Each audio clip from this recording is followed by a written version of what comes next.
Hello my dear students, आज हम लोग ratio and proportional chapter start कर रहे हैं।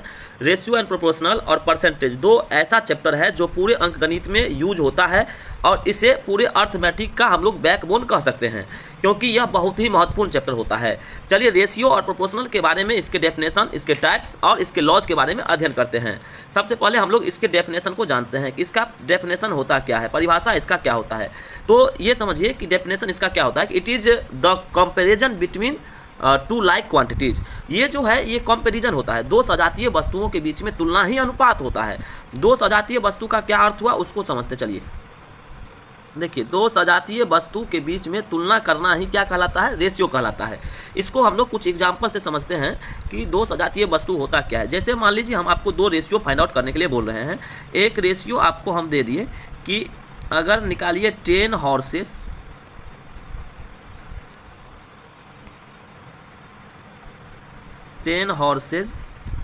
और 5 काउज के बीच में रेशियो निकालिए। और दूसरा हम दे दिए, इसमें इसको समझिए, दूसरा हम दे दिए कि आपको 1000 रुपीज़ जो है 500 रुपीज़ का रेशियो। तो अब समझिए यहाँ पे क्या होगा, 10, यहाँ पे समझिएगा 5 काउज और 10 हॉर्सेस है। तो 5 काउज जो है यह 10 हॉर्सेस के बीच में अगर रेशियो देखेंगे तो ये काउज अलग टर्म हुआ और ये अलग टर्म हुआ हॉर्स, तो दो अलग अलग क्वांटिटीज़ है। तो इसके बीच में रेशियो डज नॉट एग्जिस्ट, इसके बीच में रेशियो फाइंड आउट नहीं किया जा सकता है। और यहाँ पे अगर बात करें कि यहाँ पे 1000 रुपीज़ है और ये 500 रुपीज़ है, तो ये हम कह सकते हैं कि 1000 रुपीज़ जो है 500 का डबल है। तो ये हमें दिख रहा है कि 2:1 का यहाँ पे रेशियो दिख रहा है दोनों के बीच में। यहाँ पे अगर हम 500 रुपीज़ को डबल कर देंगे तो 100 रुपीज़ हो जाएगा। लेकिन क्या हम 5 काउज को डबल कर देंगे तो 10 हॉर्सेस हो सकता है? नहीं हो सकता है। तो यहाँ से हम लोग देख रहे हैं कि यह जो है यहाँ पर रेशियो डज नॉट एग्जिस्ट, यहाँ पे रेशियो एग्जिस्ट कर रहा है। तो ये क्या देखिए कि अगर यहाँ पे रुपीज़ है तो यहाँ पे भी क्या होना चाहिए, रुपीज़ होना चाहिए। यहाँ पे काउज है तो यहाँ पे भी क्या होना चाहिए, काउज होना चाहिए। अगर यहाँ पे 1000 रुपीज़ का कर्ज है तो यहाँ पे भी 500 रुपीज़ का क्या होना चाहिए, कर्ज होना चाहिए। इसी को बोलते हैं हम लोग लाइक क्वांटिटीज़। तो रेशियो कभी भी दो लाइक क्वांटिटीज़ के बीच में कंपैरिजन होता है। चलिए अब हम लोग आगे समझते हैं कि यह रेशियो के टाइप्स के बारे में समझते हैं। आइए, इसमें जो है कुछ महत्वपूर्ण टाइप्स हम यहाँ पे लिए हैं। देखिए, पहला क्या है, डायरेक्ट रेशियो। दूसरा टाइप है इनवर्स रेशियो। तीसरा है मिक्स्ड रेशियो। चौथा है आपको डुप्लीकेट रेशियो, सब duplicate ratio, triplicate ratio and last है सब ट्रिप्लिकेट रेशियो। चलिए इसको हम लोग बारी बारी से सीखते हैं कि डायरेक्ट रेशियो होता क्या है, इनवर्स रेशियो होता क्या है, मिक्स रेशियो क्या होता है, इसके बारे में सीखते हैं। आइए, तो डायरेक्ट रेशियो के बारे में हम लोग सीखते हैं। इसको देखिए, डायरेक्ट रेशियो क्या होता है।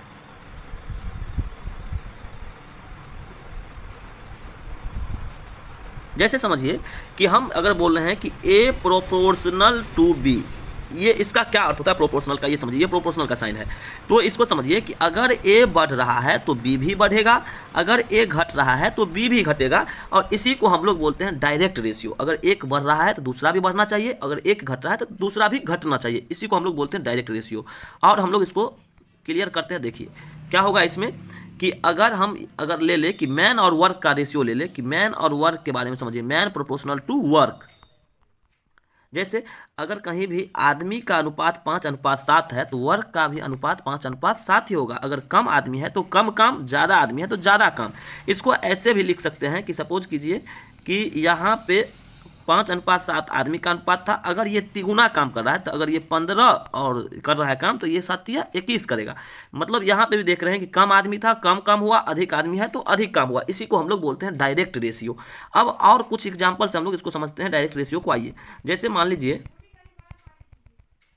जैसे हम लोग देखते हैं कि मान लीजिए अगर स्टडी प्रोपोर्शनल टू सिलेक्शन, अगर आप ज़्यादा स्टडी कीजिएगा ज़्यादा सिलेक्शन होगा, कम स्टडी कीजिएगा कम सिलेक्शन होगा। तो ये समझ रहे हैं कि स्टडी और सिलेक्शन क्या है, एक दूसरे के डायरेक्ट रेशियो है, प्रोपोर्शनल है। तो डायरेक्ट रेशियो में कहीं दिक्कत नहीं होगा आपको। आगे इसके और प्रॉपर्टीज़ के बारे में देखेंगे कि डायरेक्ट रेशियो का कहाँ कहाँ यूज होता है। चलिए, दूसरा इसमें था इनवर्स रेशियो। दूसरा क्या था, इनवर्स रेशियो। इसको सीखिए, इनवर्स रेशियो का क्या होता है। मतलब यहाँ पे इनवर्स रेशियो का अर्थ समझिए। जैसे मान लीजिए हम एक जगह लिखते हैं मैन और यहाँ पे इनवर्सली प्रोपोर्शनल टू डेज या टाइम, जो भी लिखिए।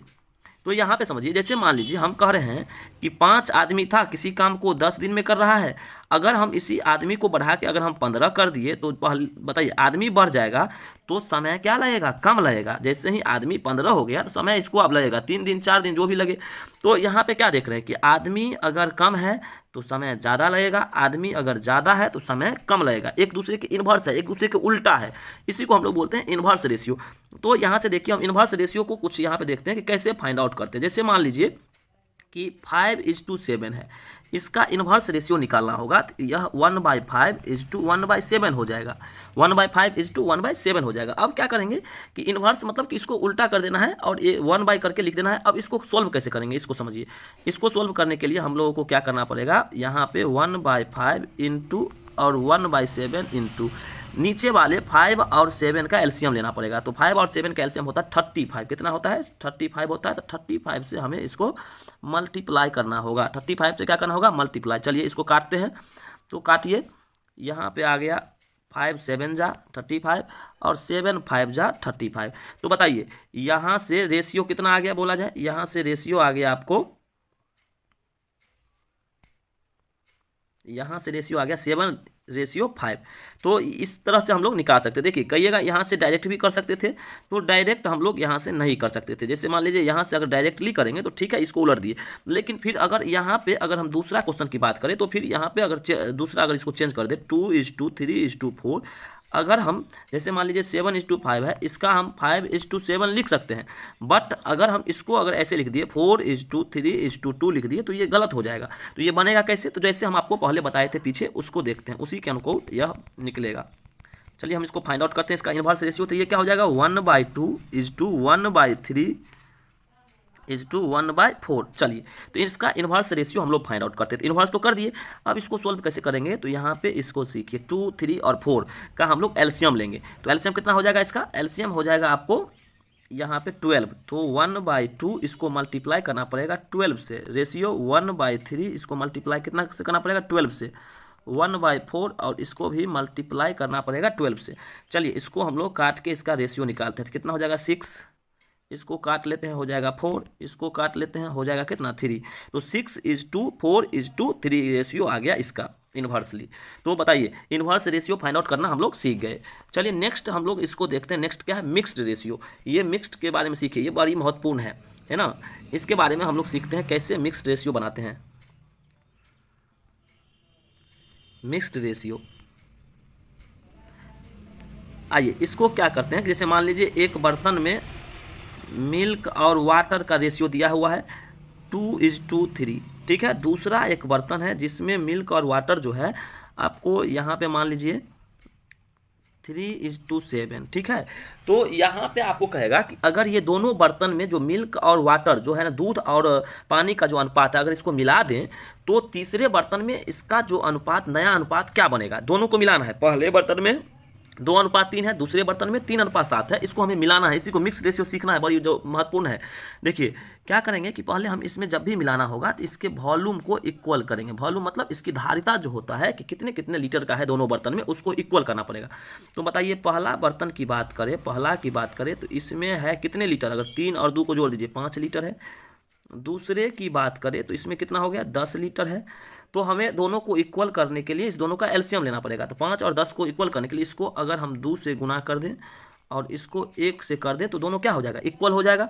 तो चलिए इसको गुना करते हैं। मान लीजिए यहाँ पे हम लोग जगह थोड़ा सा कम है, चलिए करते हैं। तो भी 2 से करेंगे तो ये 4:2 कितना हो जाएगा 6, 2 से इसको गुना कर दिए हैं। अब देखिए 1 से करेंगे तो यह हो जाएगा 3:7।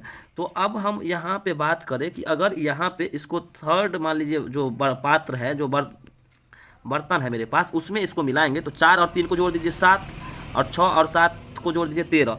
तो इसका फाइनली रेशियो क्या आया 7:13। चलिए एक और हम लोग देखते हैं इसमें कि एक और क्वेश्चन लेते हैं मिक्स रेशियो का, तब आपको समझ में आएगा। जैसे मान लीजिए कि पहला बर्तन में सपोज कीजिए मिल्क और वाटर ही लेते हैं। मिल्क और वाटर में मान लीजिए यहाँ पे 1:2 का रेशियो था, और दूसरे जो बर्तन है उसमें हम लोग लेते हैं, दूसरे बर्तन में मान लीजिए इसका रेशियो है 3:4 का, ठीक है। तो यहाँ पे क्या करेंगे बताइए, यहाँ पे हम लोग देख रहे हैं कि इसमें अगर हम डायरेक्ट यहाँ पे लिखें तो इसमें इसकी मात्रा कितना है 3 है, इसकी मात्रा कितना है 7 है। तो इसको किससे इक्वल, मान लीजिए यहाँ पे 3 लीटर का है मात्रा, टोटल बर्तन में जो है 3 लीटर मात्रा है, इसकी धारिता है, और यहाँ पे 4 और 3 7 लीटर है। तो दोनों को इक्वल करने के लिए इसको हमें करना पड़ेगा 7 से गुना, इसको करना पड़ेगा हमें 3 से गुना। तो चलिए इसको करने का अर्थ हुआ कि रेशियो को 7 से अगर रेशियो को करते हैं तो 7:7 दूनी कितना हो जाएगा 14। तो अब ये नया हमें जो आया है इससे मतलब है नया वाला से। अब 3 से करेंगे तो 3 तिया 9 और इसको करिए 4 तिया कितना 12। अब इसमें बताइए जब इसको मिलाएंगे तो थर्ड जो हमारा जो बर्तन होगा उसमें रेशियो आ जाएगा मिल्क और वाटर का। इसको जोड़ देंगे, 9 और 7 को जोड़ दीजिए 16 और इसको जोड़ दीजिए कितना हो जाएगा 26। अब ये कट रहा है तो काट लीजिए, कैंसिलेशन मेथड से कितना हो जाएगा कट के, ये हो जाएगा 8:13। यही हुआ तीसरे बर्तन में पानी और दूध का अनुपात। कोई दिक्कत, मिल्क और वाटर का रेशियो निकल गया। इसी तरह से मिक्स रेशियो हम लोग बनाते हैं, ये आगे भी हम लोग देखेंगे। इसको जब क्वेश्चन करेंगे तो क्वेश्चन में बहुत सारा क्वेश्चन इससे रिलेटेड है। चलिए अब हम लोग देखते हैं कि ये आपको क्या है, सो समझिए। यहाँ पे अगला देखिए कि डुप्लीकेट क्या होता है। मान लीजिए वर्गा अनुपात, इसके बारे में समझते हैं। अगर कोई रेशियो आपको A/B दिया हुआ है और इसका आपको निकालना है डुप्लीकेट रेशियो, वर्गा अनुपात निकालना है, मतलब कि A का स्क्वायर करना होगा और B का स्क्वायर करना होगा। इसी को हम लोग बोलते हैं डुप्लीकेट रेशियो, वर्गा अनुपात बोलते हैं। सिर्फ उसी का स्क्वायर कर देना है। जैसे मान लीजिए एग्जाम्पल से हम लोग समझते हैं। सपोज कीजिए कि हम यहाँ पे एक एग्जाम्पल लेते हैं कि जैसे मान लीजिए 3:5 है, इसका हमें निकालना है डुप्लीकेट रेशियो, वर्गा अनुपात निकालना है। तो 3 का स्क्वायर कीजिए कितना हो जाएगा 9, 5 का स्क्वायर कीजिए कितना हो जाएगा 25। यही आपका आंसर हो गया। तो डुप्लीकेट रेशियो में दिक्कत नहीं होगा। चलिए नेक्स्ट हम लोग देखते हैं सब डुप्लीकेट रेशियो। ये क्या होता है सब डुप्लीकेट, इसको समझिए। सब डुप्लीकेट रेशियो को समझते हैं। इसमें समझिए अगर ये मान लीजिए कि 2 रेशियो A/B दिया हुआ है और इसका सब डुप्लीकेट रेशियो निकालना है, तो इसका रूट वर्गमूला अनुपात, तो वर्गमूल निकाल लेंगे। दोनों में हम लोग वर्गमूल फाइंड आउट कर लेंगे उसी रेशियो का, और यही हो जाएगा सब डुप्लीकेट। जैसे एग्जांपल समझते हैं कि कहीं लिखा हुआ है 16:81। तो बताइए 16 वर्गमूल निकालेंगे 16 का और किसका निकालेंगे 81 का। तो इसका अनुपात क्या हो जाएगा 4:9। यही आपका क्या हो जाएगा आंसर। तो कोई दिक्कत, जब वर्गमूल देखिए वर्गमूल निकालना होगा तो उसको सब डुप्लीकेट बोलते हैं, और जब इस स्क्वायर करना होगा, स्क्वायर वाला निकालना होगा तो उसको बोलते हैं डुप्लीकेट। वर्गा अनुपात इसको बोलते हैं और इसको बोलते हैं वर्गमूला अनुपात। कोई दिक्कत, वर्गमूला अनुपात में वर्गमूल निकालेंगे और वर्गा अनुपात में स्क्वायर करेंगे। चलिए नेक्स्ट हम लोग इसका देखते हैं। आपको क्या है घना अनुपात, जिसको हम लोग ट्रिप्लीकेट बोलते हैं। ट्रिप्लीकेट के बारे में समझिए। ट्रिप्लीकेट क्या होता है, सेम वैसा ही है। ट्रिप्लीकेट में क्या करना है कि पावर 3 करना है। जो रेशियो दिया रहेगा उसको पावर 3 कर दीजिए, वो ट्रिप्लीकेट हो जाएगा, मतलब घन कर दीजिए उसको। और ये जैसे घनमूला अनुपात है सब ट्रिप्लीकेट, इसका क्या अर्थ होता है कि क्यूब रूट निकाल लेना है। क्या निकाल लेना है, क्यूब रूट निकाल लेना है। चलिए कुछ एग्जाम्पल से हम लोग इसको दोनों को समझते हैं। जैसे मान लीजिए A/B है, अगर इसी को A का क्यूब कर देते हैं और B का क्यूब कर देते हैं, इसी को बोलते हैं ट्रिप्लीकेट रेशियो, घना अनुपात बोलते हैं। जैसे मान लीजिए 2:3 है, इसका ट्रिप्लीकेट निकालना है तो 2 का क्यूब कर दीजिए 8 और 3 का क्यूब कीजिए कितना हो जाएगा 27। जैसे मान लीजिए आपको निकालना है 3:5, तो बताइए इसका अगर हमें निकालना है घना अनुपात तो 3 का कीजिए कितना होगा 27 और 5 का कीजिए कितना होगा, 5 का क्यूब कितना होता है 125। तो ये ट्रिप्लीकेट आप समझ गए होंगे। अब हम लोग देखते हैं इसका घनमूला अनुपात देखते हैं। इसमें क्या होता है कि अगर मान लीजिए A/B दिया हुआ है और इसका सब ट्रिप्लीकेट निकालना है तो क्यूब रूट A करना होगा और क्यूब रूट B करना होगा, मतलब क्यूब रूट निकालना है, घनमूल निकालना है। जैसे एग्जांपल समझते हैं 8 कहीं लिखा हुआ है 27। तो बताइए इसका अगर हमें घनमूला अनुपात निकालना होगा तो बोलिए इसका 8 का घनमूल निकालेंगे तो 2 और 27 का निकालेंगे तो 3। जैसे मान लीजिए कहीं लिखा हुआ है 512 और आपको लिखा हुआ है 729। तो बताइए इसका क्या क्या होगा, 512 का कितना होता है घनमूल 8 और 729 का कितना होता है 9। तो 8:9 हो गया इसका घनमूला अनुपात, जिसको हम लोग सब ट्रिप्लीकेट बोलते हैं। तो इसमें दिक्कत नहीं हुआ होगा। तो चलिए टाइप्स हम लोग पूरा समझ गए। टाइप्स में जैसे मान लीजिए हम लोग अभी डिस्कस किए हैं डायरेक्ट रेशियो के बारे में, इन्वर्स रेशियो के बारे में, मिक्स रेशियो के बारे में, डुप्लीकेट, सब डुप्लीकेट, ट्रिप्लीकेट और सब ट्रिप्लीकेट के बारे में, इसके टाइप्स को पढ़ लिए हैं। चलिए अब हम लोग इसके कुछ रूल्स के बारे में पढ़ते हैं, इसके कुछ लॉज हैं उसके बारे में अध्ययन करते हैं। आइए कुछ लॉज क्या है इसमें। पहला लॉ आता है कैंसिलेशन मेथड। कैंसिलेशन मेथड देखिए, ये कैंसिलेशन मेथड क्या होता है इसको सीखते हैं। कैंसिलेशन लॉ, जैसे मान लीजिए अगर कोई रेशियो ऐसा है 16:10 है, तो ये रेशियो जो है अगर यहाँ पे देख रहे हैं कि ये अभी कैंसिल हो रहा है, जब तक इसका HCF 1 नहीं हो जाए, अभी HCF इसका निकालेंगे तो HCF हो जाएगा 2, तो HCF 2 है तो इसको कैंसिल हम लोग 2 से कर सकते हैं। HCF इस दोनों का कितना हो गया 2, तो एक HCF जब तक नहीं होगा तब तक ये प्योर रेशियो नहीं बनेगा। तो प्योर रेशियो बनाने के लिए 2 से इसको काटना होगा, काटिए तो क्या हो जाएगा 8 और 5। अब इसका HCF कितना हो जाएगा बोलिए, HCF इसका हो गया दोनों का अगर निकालेंगे तो 1, तो 1 HCF आ गया, प्योर रेशियो हो गया। तो इसी तरह से कैंसिलेशन मेथड में ये हम लोग फाइंड आउट करते हैं। चलिए और निकालते हैं, और कुछ एग्जाम्पल लेते हैं और सीखते हैं कैंसिलेशन लॉ कैसे अप्लाई करते हैं। एक एक टर्म को पूरा बढ़िया से क्लियर कीजिए, तब जाके आप इसको बढ़िया से रेशियो सीख पाइएगा कैंसिलेशन लॉ में। और देखिए जैसे मान लीजिए कहीं लिखा हुआ है 10:15:20, तो यहाँ से हम देख रहे हैं कि ये सब जो है 5 से कैंसिल हो रहा है। तो 5 से इसको जब हम कैंसिल करेंगे तो क्या क्या मिल जाएगा, 2, 3 और 4, तो 2:3:4, ये 2:3:4 आ गया। तो कैंसिलेशन लॉ समझ गए होंगे। जैसे मान लीजिए कहीं लिखा हुआ है 25, कहीं लिखा हुआ है 100, तो इसका कैसे निकलेगा, ये 25 से हो रहा है दोनों जगह, तो इसको काटिए 1:4, 1:4, तो कैंसिलेशन लॉ आप समझ गए होंगे। चलिए दूसरा लॉ जो होता है वो एलसीएम लॉ होता है। दूसरा होता है एलसीएम लॉ, जो हम आपको चर्चा भी किए हैं। एलसीएम लॉ से हम लोग कैसे इसको बराबर करते हैं, कौन सा लॉ, एलसीएम।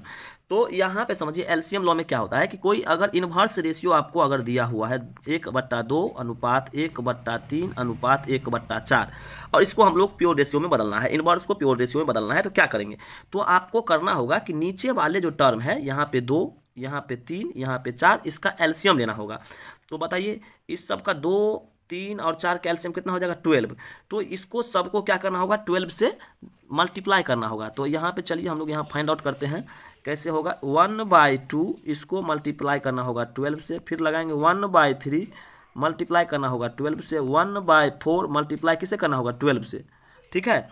अब इसको फाइंड आउट कीजिए, 2 से इसको डिवाइड कर लीजिए तो 6, 3 से काट लीजिए तो यहाँ पे हो जाएगा 4, 4 से काट लीजिए तो हो जाएगा 3। तो क्या आ गया, इसका एलसीएम मेथड से हम लोग इसको सोल्व कर लिए, 6:4:3 आ गया। इसमें किन्हीं को दिक्कत, और एक देखते हैं हम लोग एलसीएम लॉ से एक और निकालते हैं। चलिए एलसीएम लॉ से जैसे मान लीजिए कहीं लिखा हुआ 1/4 और लिखा हुआ है 3/5, इसको हम लोग करना है। तो बोलिए इसको करने के लिए पहले 4 और 5 का एलसीएम कितना हो जाएगा 20 नहीं हो जाएगा, तो 4, 5 का एलसीएम हो गया 20। अब इसको 20 से मल्टीप्लाई कर दीजिए, 1/4 × 20 अनुपात 3/5 × 20 कर दिए। तो अब इसको काट लीजिए और यही आपका फाइनली आंसर हो जाएगा। यहाँ पे आपको हो गया कितना 5, और इसको काट लीजिए 4, तो 4 तिया कितना हो जाएगा 12, तो 5:12 इसका हो गया। तो यहाँ से एलसीएम रूल आप समझ गए। एलसीएम रूल से हम लोग कैसे इसको सॉल्व करते हैं इन्वर्स रेशियो को, वो आप समझ गए। तो नेक्स्ट चलते हैं हम लोग कंबाइनिंग रेशियो, जो सबसे इंपॉर्टेंट होता है। ये तीसरा समझिए, बहुत ही मोस्ट इंपॉर्टेंट, इसको समझिए। ये क्या होता है कंबाइनिंग रेशियो।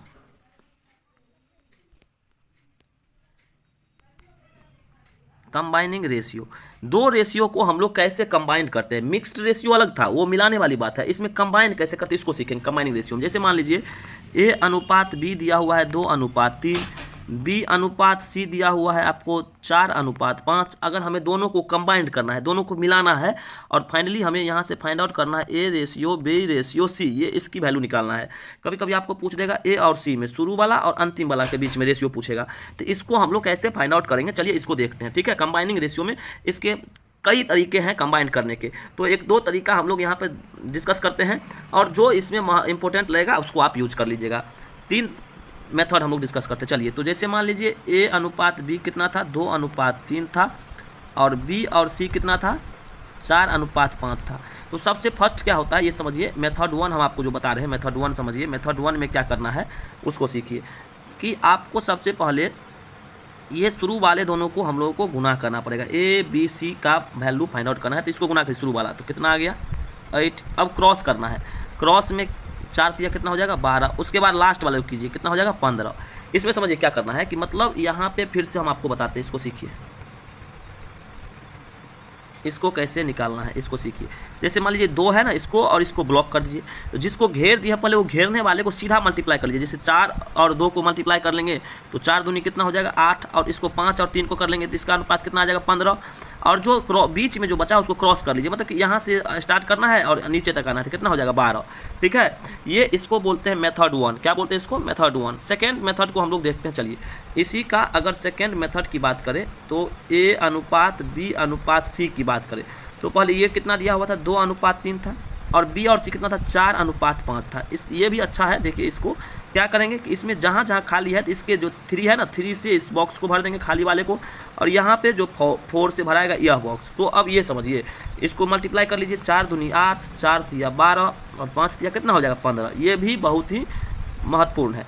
ठीक है, यह रूल सब ईजी रूल है, ऐसे भी हम लोग कंबाइनिंग कर सकते हैं। तो चलिए और हम देखते हैं इसमें एक और इसका रूल होता है, उसको भी डिस्कस करिए लेते हैं। देखिए ये रूल जो है, इस रूल को समझिए क्या होता है। M3 तीसरा रूल समझते हैं। ये अप्लाई हर एक जगह नहीं करना है, आपको ये सीख लेना है कि M3 रूल कैसे अप्लाई करेंगे। A और B और C था ना, तो ये समझिए 2 अनुपात 3 था और 4 अनुपात कितना था 5। तो अब देखिए दोनों जगह B कॉमन है, यहाँ पे भी B है और यहाँ पे भी B है, तो B की वैल्यू को हम लोग को बराबर कर देना है। तो बोलिए यहाँ पे जो B है, यहाँ पे 3 है, यहाँ पे कितना है 4 है, तो 3 और 4 को बराबर करने के लिए, किसी भी दो संख्या को बराबर करने के लिए उसका एलसीएम लिया जाता है। तो बोलिए 4 और 3 का एलसीएम कितना हो जाएगा 12। तो इसको 12 करने के लिए यहाँ पे समझिए, इसको 12 3 को 12 करने के लिए 4 से गुना, और 4 को 12 करने के लिए किससे गुना 3 से गुना। अब यहाँ पे इसको सीखिए, यहाँ से हम लोग निकालते हैं, इसको कैसे फाइंड आउट करेंगे इसको सीखिए। ठीक है, यहाँ से आगे देखिए क्या करना है। इसमें हम लोग आगे हम अभी कुछ क्वेश्चन भी देखेंगे और इसका पार्ट 2 भी आपको हम देंगे, जिसमें आपको बहुत सारा क्वेश्चन पे ही डिस्कस करेंगे। तो चलिए इसमें हम लोग इसको कैसे, अब हम इसकी वैल्यू निकालेंगे, इसको देखते हैं। चलिए तो A अनुपात B अनुपात C, इसकी वैल्यू निकालना है। तो 4 से गुना कीजिए, 4 दूनी कितना 8, 4 तिया कितना 12। यहाँ से भी देखिएगा 4 तिया 12 जा रहा है, 5 तिया कितना हो जाएगा 15, 5 तिया 15। तो ये 3 मेथड हुआ आपको कंबाइन करने का। ठीक है, जिसमें 2 मेथड आप अप्लाई कर सकते हैं। एक और हम एग्जांपल लेते हैं और उसके अनुसार आपको हम पुनः बताते हैं कैसे लगाना है। जैसे मान लीजिए कंबाइंड कैसे करना है। सपोज कीजिए हम लेते हैं A अनुपात B, B अनुपात C और C अनुपात D। ठीक है, तो इसमें मान लीजिए यहाँ पे 1:1:2, 3:4, 5:6 ऐसे है। इसको कैसे कंबाइन करेंगे? A, B, C और D, इसका रेशियो निकालना है हमें, है ना। तो अब हम लोग क्या करेंगे, सबसे पहले शुरू और अंत वाले को इसको ब्लॉक कर दीजिए, घेर दीजिए, और सबसे शुरू और अंत वाले को पहले फाइंड आउट कर लीजिए। पहले कैसे करेंगे, तो 3 को 5 से गुना कीजिए, फिर यहाँ से 5 को 3 से, तब 1 से। तो 5 तिया 15 एकम 15, मतलब यह पहला वैल्यू आ गया। और इसको इससे करके आप लास्ट वाला वैल्यू निकाल लीजिए। ये 2 महत्वपूर्ण चीज़ सीखिए। जिसको हम ब्लॉक कर दिए थे उसको वहाँ से हम लोग दोनों साइड का पहले मल्टीप्लाई कर लेंगे। तो 6 चौक 24 गुना कितना आ गया 48 आ गया। ठीक है, तो ये 2 चीज़ तो समझ गए। मान लीजिए यहाँ से फिर हम इसको क्लियर करते, थोड़ा सा इसको समझिए। दोनों को ब्लॉक कर देंगे, ब्लॉक करने के बाद शुरू वाले तीनों को गुना कर लेंगे तो कितना आ जाएगा 5 तिया 15 एकम 15। ठीक है, और अंतिम 6 चौक 24 गुना कितना 48। अब हम लोग क्या करेंगे, इस बिंदु को देखिए, 2 जो यहाँ पे ऊपर में जो है ना सेकंड वाला रेशियो, इसमें क्या करना है ऊपर वाले को, इसको सीखिए। यहाँ से हम लोग इस छोर से लेकर नीचे तक आएंगे। तो एक रास्ता ये हुआ और दूसरा रास्ता ये हुआ। यहाँ पे सीखिए, हम फिर से बताते हैं। देखिए हमें 2 के पास से नीचे तक आना है, तो एक रास्ता हमें ऐसे आ सकते हैं और दूसरा रास्ता हमें ऐसे जा सकते हैं नीचे तक, है ना। और कहिएगा ऐसे क्यों नहीं आए, तो इस तरह से तो हम पहले मल्टीप्लाई कर लिए हैं। ऐसे क्यों नहीं आए, तो इसका तो हम लोग कर लिए यहाँ पे। तो इसको सीखिए फिर से, हम यहाँ पे अभी आपको बता रहे हैं क्या करना है। जैसे मान लीजिए 2 को इससे मल्टीप्लाई कीजिए, 2 तिया कितना हुआ 6, 6 पंचे कितना हो गया 30, तो 1 निकल गया इसका। अब कीजिए 2 से 4 को, तो 2 चौके 8 और इसको 5 से, तो 8 पंचे कितना हो जाएगा 40, तो फाइंड आउट हो गया। कहीं दिक्कत है इस तरह से, ये भी मेथड 1 है और ये बहुत ही बढ़िया मेथड है। इसको अगर सीख गए तो बहुत ही बढ़िया मेथड है, नहीं तो फिर हम आपको एक दूसरा तरीका बताते हैं। ठीक है, चलिए इसी को फाइंड आउट करने के लिए इसको ऐसे लिख लीजिए, A B C D। तो 1 अनुपात कितना था, 1 अनुपात 2 था। उसके बाद यहाँ पे 3 अनुपात 4 था, 5 अनुपात 6 था, यही ना था। तो इसको करते हैं, बोलिए क्या हो जाएगा। इसको आपको क्या करना है कि बॉक्स को भर देना है 2 और यहाँ पे भी भर देना है 2। ठीक है, इसके जगह जहाँ जहाँ खाली होगा वहाँ वहाँ भर देना है, ठीक है। अब बताइए यहाँ पे भराएगा किससे, 4 से, ठीक है। अब इधर का जो एक जगह खाली है यहाँ पे भराएगा 3, कितना भराएगा 3, ये 3 वाला जो है ये भर देगा। और यहाँ पे समझिए ये जो है जहाँ जहाँ इसके 5 है तो 5 भर देंगे, यहाँ पे इसके सामने 5 भर देंगे। तो और इधर जो है ये तो भरा ही हुआ है। अब सबको मल्टीप्लाई कर लीजिए, 5 तिया 15, 5 तिया 15 दूनी 30, 5 चौके 20 और 20 दूनी कितना 40, 6 चौक 24, 24 दूना कितना 48। सबको मल्टीप्लाई कर लिया और फाइंड आउट कर लिए। तो ये 2 मेथड जो है सबसे महत्वपूर्ण मेथड है। इसमें कहीं दिक्कत हुआ होगा तो फिर हमें कमेंट कीजिएगा और हम आपको फिर इसका सॉल्यूशन देंगे। क्या किए सो समझिए। पहले ये 2 है ना, तो 2 आगे जितने भी खाली बॉक्स है 2 2 भराएगा। जैसे मान लीजिए यहाँ पे 4 है तो आगे 4 4 भराएगा, और यहाँ पे 3 है तो इधर 3 3 भराएगा। इधर 5 था तो इधर पीछे जहाँ जहाँ खाली खाली आपको मिलेगा जगह वहाँ पे 5 5 भर देना है, और सबको मल्टीप्लाई कर लेना है। यहाँ पे इससे, यहाँ पे इससे, यहाँ पे इससे, सबको मल्टीप्लाई करके लिख लेना है। तो ये भी एक बहुत ही अच्छा तरीका है। चलिए, तो ये हम लोग 3 रूल आपको सीख लिए, और जितने भी टाइप्स था इसको सीख लिए। अब हम लोग देखते हैं कि एक और रूल होता है यूनिटरी मेथड। इसको हम लोग अप्लाई करते हैं कि यूनिटरी मेथड जो होता है रेशियो में कैसे लगता है, यूनिट लॉ। 1-2 क्वेश्चन से ही आपको समझा देते हैं कि यूनिट लॉ कैसे लगता है। यहाँ पे आइए, यूनिट लॉ यहाँ से समझ लेते हैं। उसके बाद 1-2 क्वेश्चन कंबाइनिंग रेशियो से है, कंबाइनिंग रेशियो वाला भी हम लोग कर लेंगे। हाँ, यहीं से स्टार्ट करते चलिए। कंबाइनिंग रेशियो से क्या कह रहा है कि देखिए ए और बी में रेशियो है 2:3 का, और यहाँ पे 4:5 का। तो इसको समझिए, एक जगह है 2 3 और दूसरी जगह है 4 5। तो बताइए यहाँ पे भराएगा 3, इधर भरा जाएगा 4, सबको गुना कर लीजिए, 8:12 कितना 15। ये आपको 8 12 15 ऑप्शन नंबर सी। कोई दिक्कत, बहुत ईजी था। चलिए नेक्स्ट हम लोग इसका दूसरा क्वेश्चन देखते हैं। दूसरा क्वेश्चन क्या है, ऐसा ही क्वेश्चन है, ठीक है। तो दूसरा क्वेश्चन में क्या है सो समझिए, 2:3 है, 4:5 है। सबके नीचे में लिखते जाएंगे। जैसे मान लीजिए ए के नीचे में ए, बी के नीचे में बी, सी के नीचे में सी, और डी के नीचे में डी को लिखते चलेंगे। अब सी और डी का है 3:4 है, तो कोई दिक्कत यहाँ से। अब जहाँ जहाँ खाली है वहाँ वहाँ हम लोग भर देंगे उसके सामने वाला। जैसे 5 है तो यहाँ पे 5 भराएगा, यहाँ पे 4 भरा जाएगा, यहाँ पे 3 भराएगा, यहाँ पर भी कितना भराएगा 3 भराएगा, और सबको मल्टीप्लाई कर लेंगे। बोलिए 4 दूनी 8 3 कितना हो जाएगा 24। यहाँ पे बोलिए 4 तिया 12 तिया कितना 36, ठीक है। इसको काटिए, यहाँ पे क्या हो जाएगा 3 है, यहाँ पे 3 तिया 9 5 45, और यहाँ पे हो जाएगा 5 चौके 20 तिया 60, ठीक है 60। अब क्या हो रहा है कि ये 3 से सब कट रहा है, तो 3 से काट दीजिए। 3 से काटने के बाद आ जाएगा क्या क्या 8 12, ऑप्शन नंबर डी 8 12 15 20। 3 से ये कट रहा है, सबको क्या किए 3 से काट दिए, तो 8 12 15 20 आ रहा है, ठीक है। चलिए अब हम लोग चलते हैं इसके नेक्स्ट क्वेश्चन की ओर। इसमें देखिए ये क्या है, आपको सो समझिए। यहाँ पे समझिए कि 3 और 4 जो क्वेश्चन है ये होमोजीनियस रेशियो के टर्म में है। होमोजीनियस क्या होता है सो समझिए। अगर कहीं पे लिखा हो x² और xy, अब बट्टा में x² माइनस xy। अब यहाँ पे देखिए इसके पावर कितना है 2, यहाँ पे 1 और 1 मिलकर इसका पावर कितना हो गया 2, यहाँ पे पावर 2, यहाँ पे पावर कितना 2। तो अगर सेम पावर रहे, सेम डिग्री रहे इसको, तो हम लोग इसी को बोलते हैं होमोजीनियस रेशियो, होमोजीनियस फंक्शन। तो जैसे मान लीजिए कहीं लिखा हुआ है, अगर हम बात करें कहीं लिखा हुआ है 3x + 2y और 3x - 2y, तो यहाँ पे 1, यहाँ पे 1, यहाँ पे 1, यहाँ पे 1, सबका पावर सेम है। तो ये आपको होमोजीनियस रेशियो हो गया, होमोजीनियस टर्म हो गया, होमोजीनियस फंक्शन। अब कहीं अगर मान लीजिए ऐसा लिखा हुआ है 3x + 5 और नीचे में लिखा हुआ है 2x + 5y, तो ये होमोजीनियस नहीं हुआ। इसका 1 इसका 1, लेकिन इसका 1, लेकिन यहाँ पे तो नहीं है y, तो ये होमोजीनियस टर्म नहीं हुआ। तो होमोजीनियस में करना क्या होता है तो समझिए। अगर कोई होमोजीनियस टर्म होगा, जैसे हम एक थोड़ा सा इसको बड़ा कर देते हैं, देखिए तो वहाँ पे अगर मान लीजिए कि यहाँ पे x और y का रेशियो दिया है, x बट्टा, रेशियो को बट्टा भी बोल सकते हैं, 6/5। मतलब कि अगर ये टर्म को x का मान 6 बैठा देना है, y का मान 5 कहाँ बैठाना है, जहाँ पे होमोजीनियस फंक्शन हो। तो होमोजीनियस वाला ही टर्म है। जैसे मान लीजिए यहाँ पे 5x + 3y, अब बट्टा में है 5x + -3y। अब यहाँ पे मान रख दीजिए, इसकी वैल्यू निकाल लीजिए। तो बताइए 6 रखेंगे तो कितना हो जाएगा, 6 × 5 = 6 हो जाएगा 30।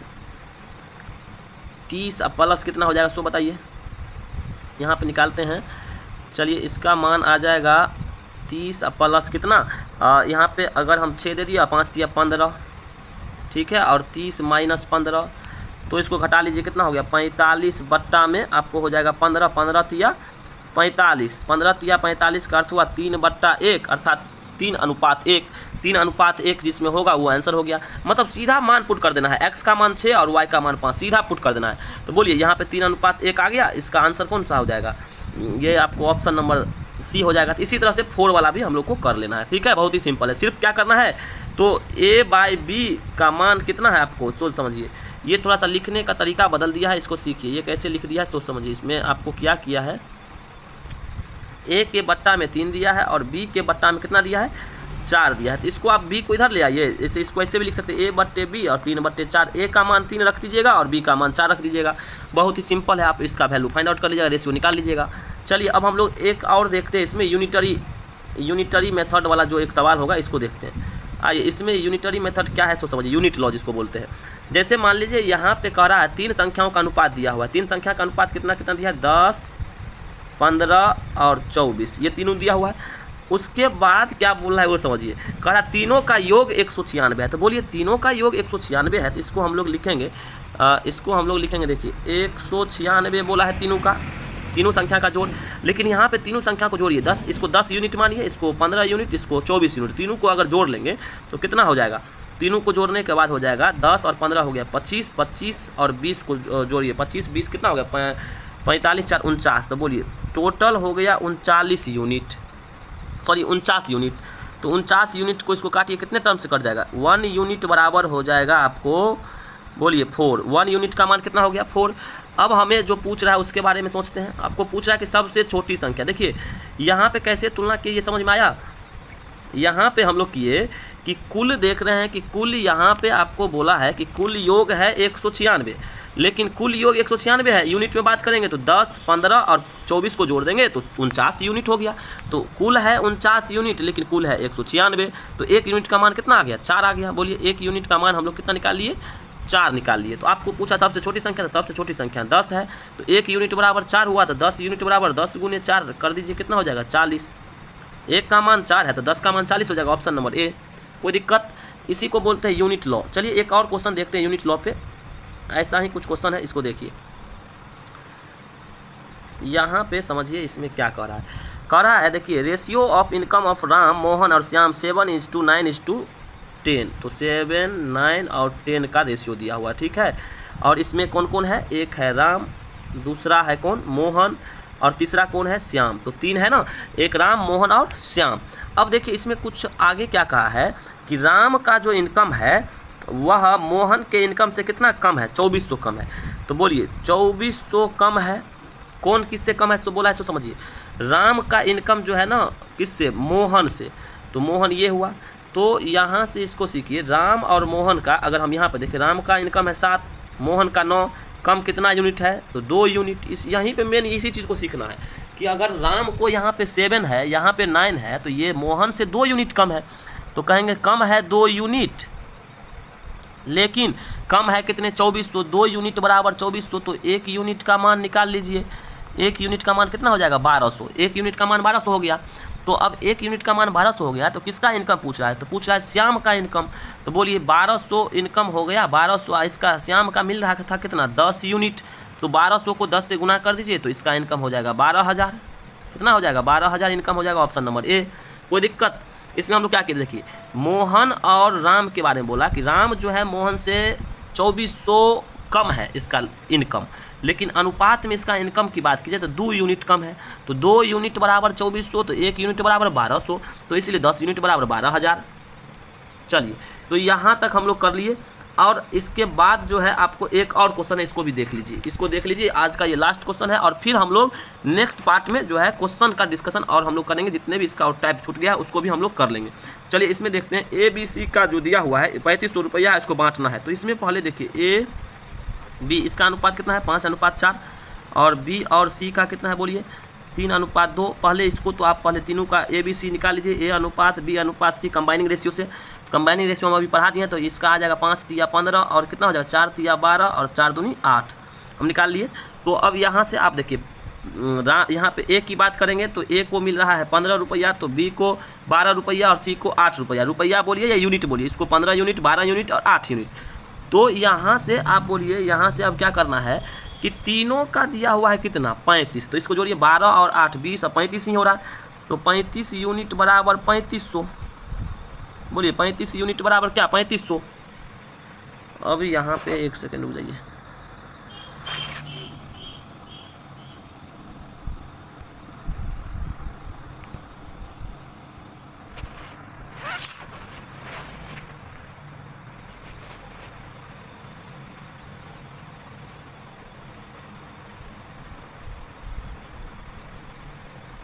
अब यहाँ से देखिए ये कट गया था, इसको हम लोग समझ लेते हैं क्या था कि इसमें देखिए इसका जो था आपको एक यहाँ पे आ गया था इसका 15, उसके बाद 12 और 8, तो टोटल आपको यहाँ पे आया था 35 यूनिट। तीनों को जोड़ने पर 35 यूनिट बराबर आपको लिखेंगे कितना, तो 35 यूनिट बराबर हो जाएगा आपको कितना हो जाएगा 3500 रुपया। कितना हो जाएगा 3500, तो एक यूनिट का मान 100, बोलिए एक यूनिट का मान कितना हो जाएगा 100 रुपया। तो पूछा किसका बी का, तो बी का हो जाएगा, बोलिए यहाँ से 100 को यहाँ पे गुणा कर देंगे 12 से, तो 12 गुने 100 बराबर 1200, तो ऑप्शन नंबर डी। तो यहाँ तक आपको हो गया। अब इसके बाद कुछ क्वेश्चन होगा हम लोग नेक्स्ट पार्ट में करेंगे, इससे जो संबंधित कुछ महत्वपूर्ण क्वेश्चन सब है जिसको हम लोग नेक्स्ट वीडियो में करेंगे। यहाँ से अनुपात और समानुपात का ये महत्वपूर्ण क्वेश्चन सब है, जितने भी एसएससी में पूछा हुआ क्वेश्चन सब है इसको हम लोग करेंगे नेक्स्ट वीडियो में।